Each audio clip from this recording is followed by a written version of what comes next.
A nadie escapa que vivimos tiempos complicados, vivimos tiempos difíciles, con un futuro bastante incierto. La irrupción en nuestra sociedad tan moderna, tan avanzada del SARS-CoV-2, pues ha desestabilizado la práctica habitual que teníamos todos en nuestra cotidianidad y realmente ha desbordado los sistemas sanitarios porque el elevado número de enfermos no ha sido posible asumirlo de una manera competente por parte de las instituciones sanitarias.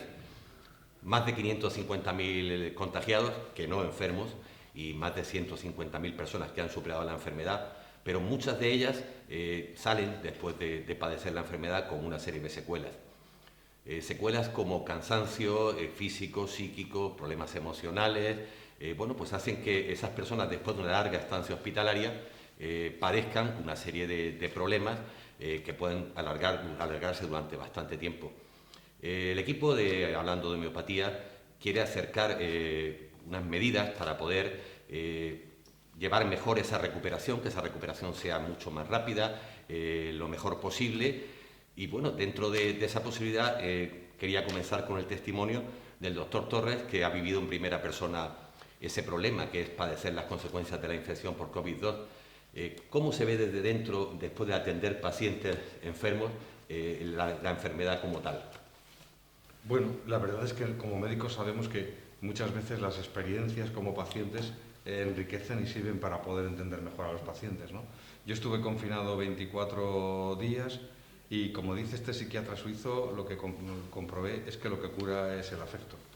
Realmente yo utilicé medicamentos convencionales, medicamentos homeopáticos como arsenicum album, brionia, gelsemium, y fundamentalmente en ese momento lo que sientes, y yo supongo que todos los pacientes lo han sentido, es el miedo a que las cosas vayan mal, ¿no?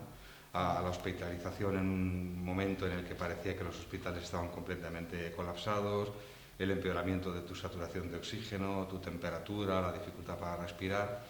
Pero bueno, las llamadas de mis amigos, los mensajes que recibía y sobre todo los cuidados de mi familia, pues fueron fundamentales a la hora de salir, ¿no? Y esta experiencia que de alguna forma incluso te pone en tesitura y enfrentarte directamente a la posibilidad de morirte, pues creo que de alguna forma para aquellas personas que lo hemos superado es un refuerzo importante y sobre todo una experiencia vital enriquecedora que luego he compartido con pacientes, tanto desde el punto de vista de comprender a los pacientes como compartir sentimientos, emociones y vivencias, ¿no? Esa es mi experiencia y creo que de alguna forma hay que intentar ver el aspecto positivo de la experiencia como a nivel personal y a nivel médico. Sí, quizá haya ese miedo también a ese giro que muchas veces caracteriza a este tipo de virus de un empeoramiento súbito cuando las cosas iban discurriendo de unos cauces normales. Y parece que puede haber ese empeoramiento que lleve, entonces, bueno, ese discurrir de la enfermedad se tiene que vivir con cierto miedo y con cierta aprensión. Así es, así es. Ya sabíamos, aunque estábamos hablando del mes de marzo, que la segunda semana las cosas podían ir peor y además, claro, tú estabas recibiendo información, e incluso información de primera mano ya no de los medios de comunicación, sino de amigos o familiares que se encontraban en situación similar, ¿no?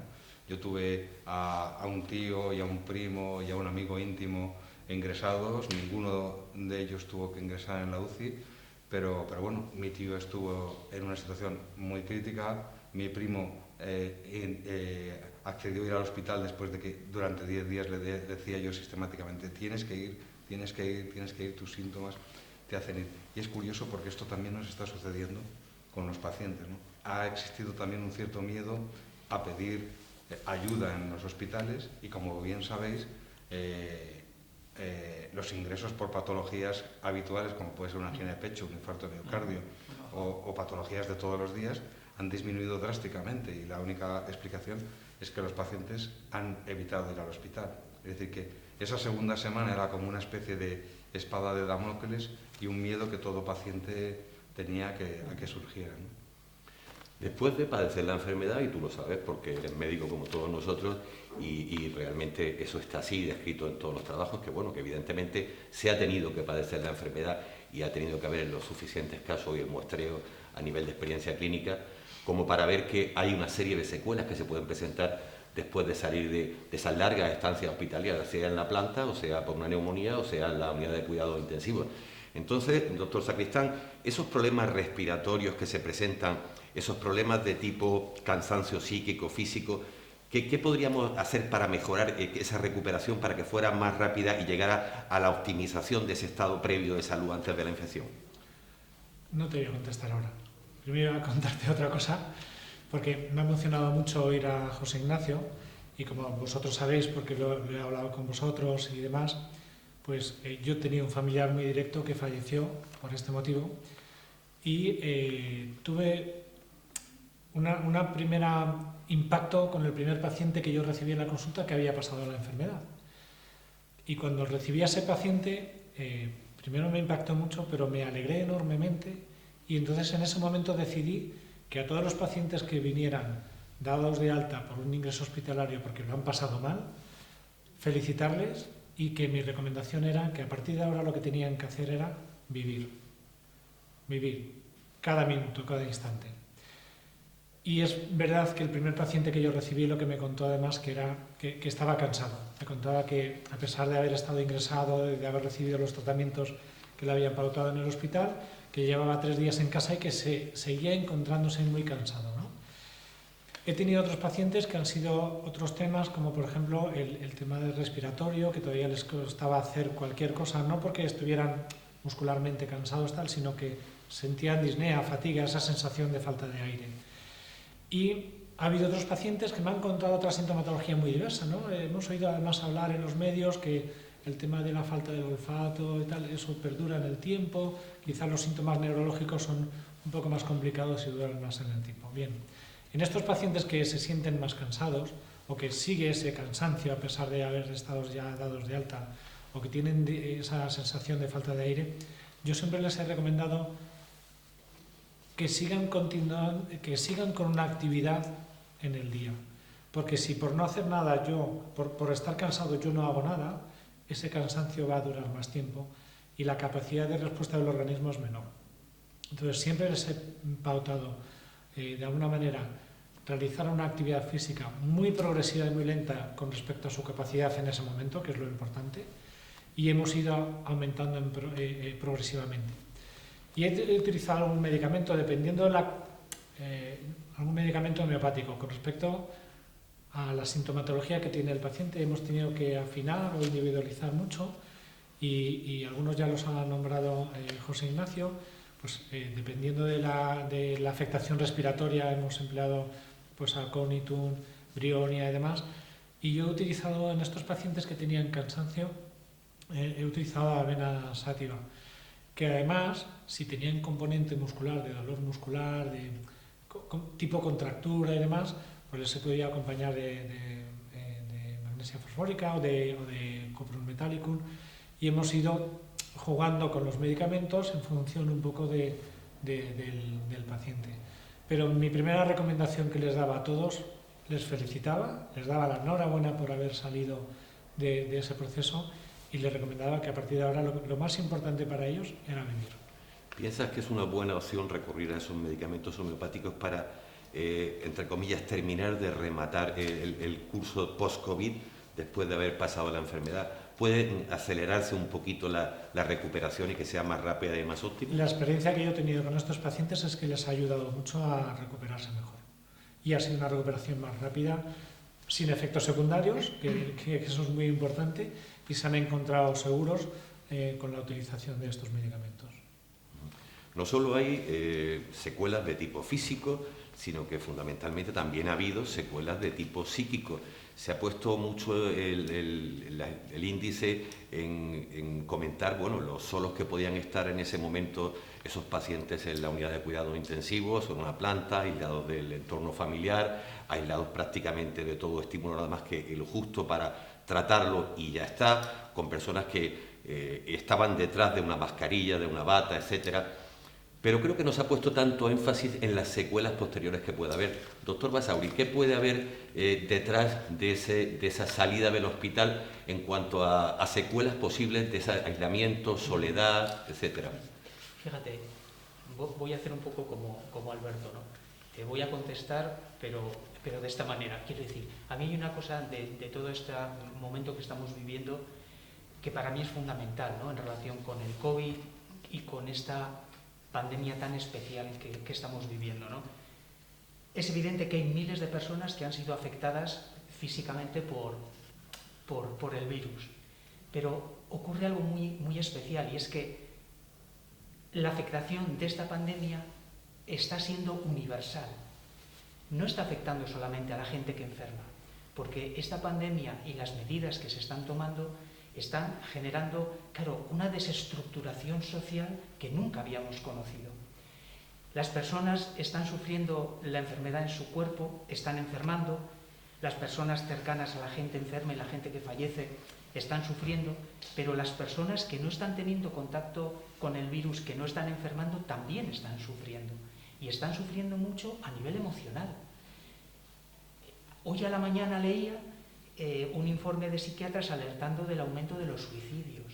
Es decir, el sufrimiento emocional, el sufrimiento social que se está generando en esta pandemia está siendo muy profundo, y además no parece que vaya a parar mañana ni pasado, porque aunque el virus en un momento determinado se normalice en su impacto como es esperable, como pasa con otros virus, la población desarrolla inmunidad, el virus tiene una primera oleada muy brutal, pero lo esperable es que en adelante no sea tanto de esa manera, pero toda la desestructuración social que se ha generado va a generar un sufrimiento que se va a mantener incluso más allá del virus. Es una realidad que puede ocurrir, y de hecho ya está ocurriendo. Entonces, en esta situación yo creo que hay una cosa muy importante, ¿no? Y es que ahora es el momento de recuperarse, de afrontar todo esto. Y digo esto porque todo este sufrimiento emocional desde un punto de vista médico lo podemos afrontar con estrategias médicas y medicamentosas que tiendan a anestesiarnos, a anestesiar el dolor y el sufrimiento, o con estrategias médicas como son los medicamentos homeopáticos, que lo que hacen es mejorar nuestra capacidad de adaptación a las situaciones. Es decir, ahora no necesitamos anestesiarnos, necesitamos fortalecernos, porque la situación que tenemos que afrontar es difícil, es dura, tanto para las personas que han perdido seres queridos, como para las personas que no han perdido seres queridos, pero que han perdido su forma de vida, o que han perdido su esperanza en un futuro. Entonces, desde ahí a mí me parece que la homeopatía y los medicamentos homeopáticos son un valor, creo, inmenso en este momento que estamos viviendo, porque son medicamentos que pueden ayudarnos, lo que decíamos, ¿no?, lo que decía Alberto, a superar el cansancio tanto físico como emocional. Son medicamentos que lo que van a hacer es mejorar nuestra capacidad de afrontar la situación sin generar anestesia emocional. Podemos utilizarlo en cualquier tipo de pacientes, pacientes ancianos, adolescentes, incluso niños, porque los niños están viviendo una situación vital muy atípica y están teniendo también un impacto emocional muy potente. Hay muchos niños que no entienden lo que está pasando y en un momento determinado pueden tener alteraciones de su mundo emocional. Y desde ahí la homeopatía, con esa capacidad de mejorar nuestra resiliencia, nuestra capacidad de adaptación, creo que puede ocupar un lugar fundamental en nuestra práctica clínica. Sí, seguro que es así. Hemos hablado ya, hemos escuchado un testimonio de primera persona, hemos hablado de posibles consecuencias psíquicas o secuelas físicas, posteriores a la hospitalización. Hemos hablado de consecuencias psíquicas tanto para los enfermos como para los no enfermos, pero quizá, y se ha limitado simplemente al capítulo económico, hay una parte que si no se ignora, por lo menos no se le da la importancia que tiene, y es la parte social de lo que supone la epidemia en cuanto a aislamiento social, pérdida de trabajo, etc. Gonzalo, ¿crees que realmente existe ese aislamiento social? Comentábamos ayer lo típico de aquellas familias o aquellas poblaciones menos favorecidas que si no salen a la calle ese día no comen. Una persona de baja clase social en Sudamérica, en India, en China, si no sale a la calle a trabajar, ese día no tiene para comer. ¿Qué me puedes comentar en ese sentido? Yo primero también hacerme decir que me ha emocionado el relato de José Ignacio, igual que su post que recomiendo, donde explica su experiencia. También la solidaridad con Alberto, que en sus tiempos, tal como lo ha pasado con esa vivencia, ese familiar tan directo, y lo que has comentado, Guillermo, de esa cuestión de la anestesia emocional versus el fortalecimiento. Y respecto a lo que me estabas comentando, pues es que nosotros no debemos olvidar nuestra dimensión. Nosotros hablamos también, igual que nuestros compañeros de medicina convencional, para entendernos, de medicina biopsicosocial. Y nosotros muchas veces hemos dicho que la homeopatía es la medicina biopsicosocial desde hace 200 años. Y por lo tanto no podemos olvidarnos de ese aspecto social, porque es también la salud.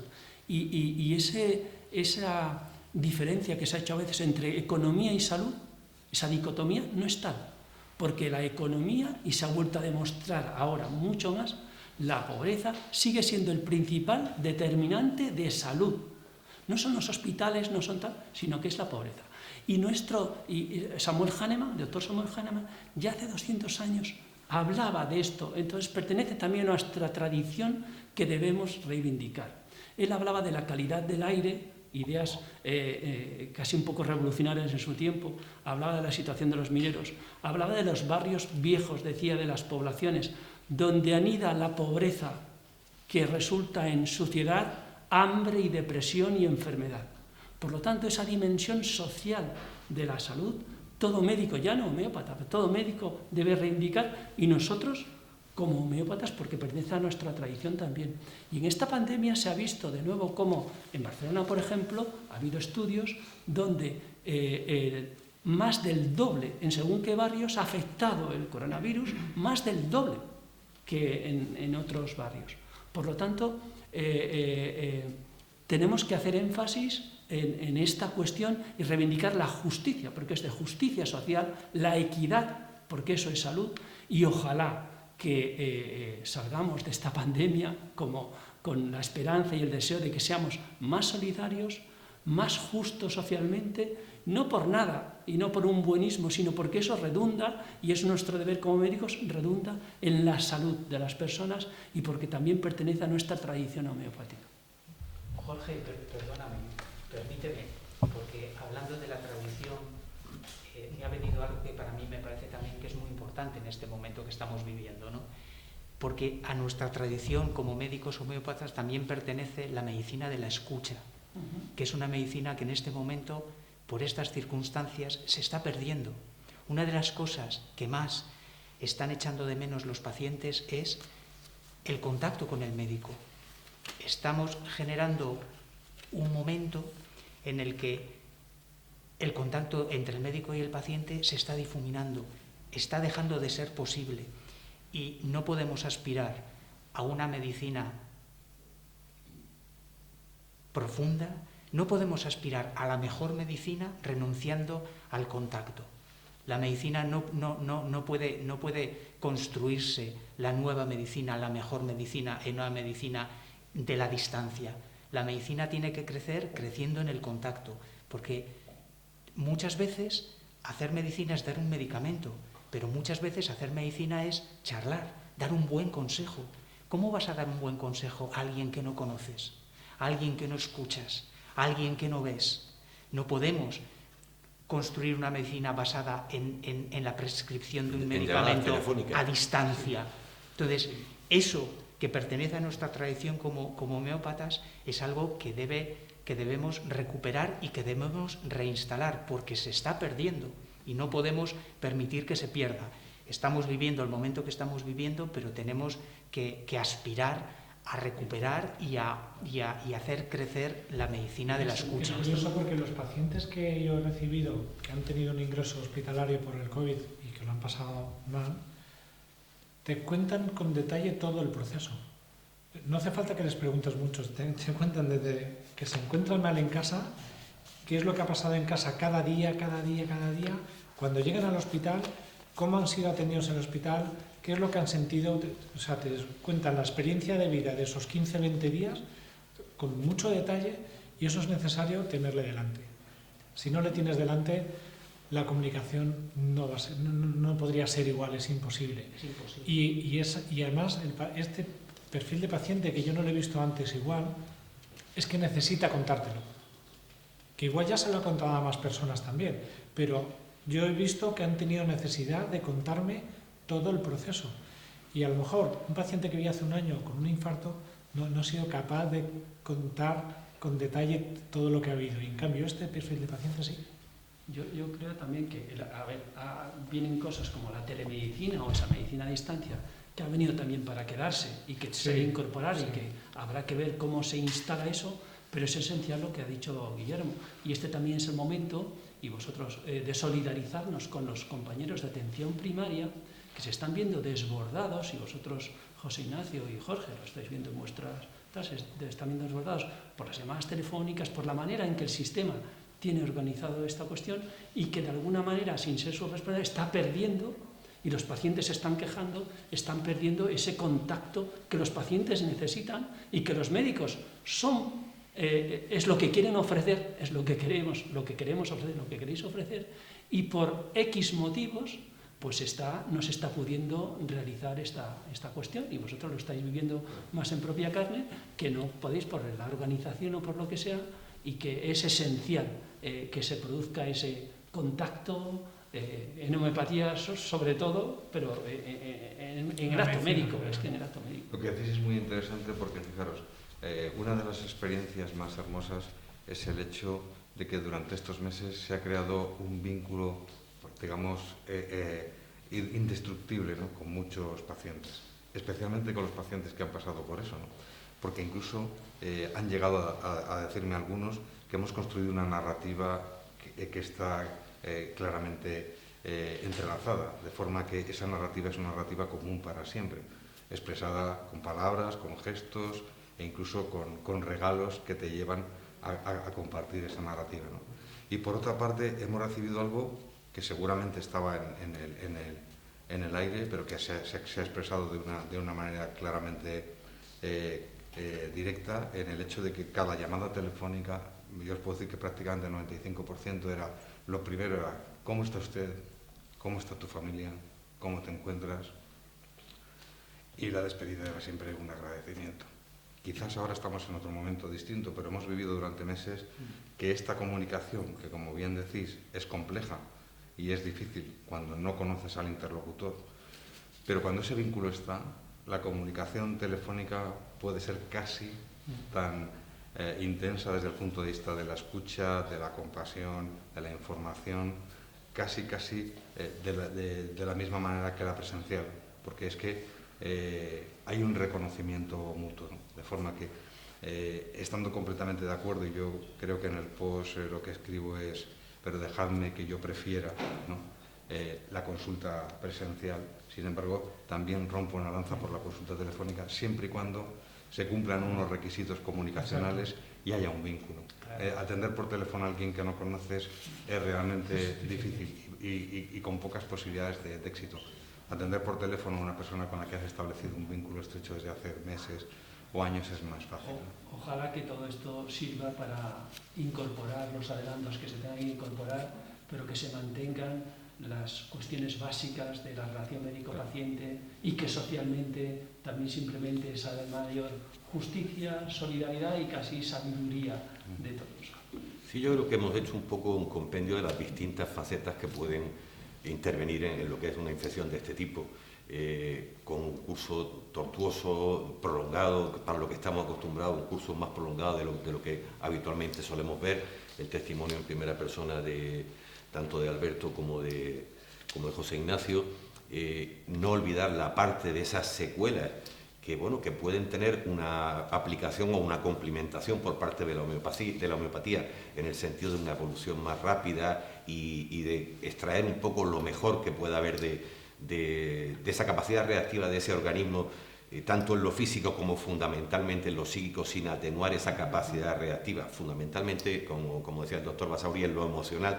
y por supuesto no dejar de ningún lado que la persona es una persona en un entorno con una familia con unas necesidades habitacionales, de alimentación, etcétera, que deben de tenerlas en cuenta si queremos que realmente nuestro paciente esté sano o pueda tener la posibilidad de recuperar esa salud en base a solucionar todos esos problemas que rodean a la infección.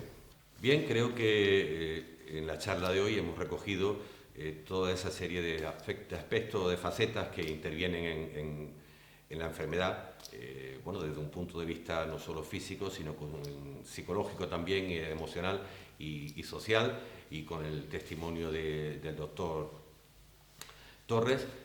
Bueno, realmente poco hay más que decir, simplemente aprovechemos esta oportunidad para que volvamos a reivindicar de nuevo la necesidad de un trato al paciente adecuado, con el tiempo suficiente, con un diálogo próximo en el que el paciente pueda expresarse y pueda elegir esa medicación o esa terapia que más beneficiosa pueda ser para él. En ese sentido, los medicamentos homeopáticos pueden ser de primer orden para paliar todas esas secuelas que puedan producirse después de la enfermedad.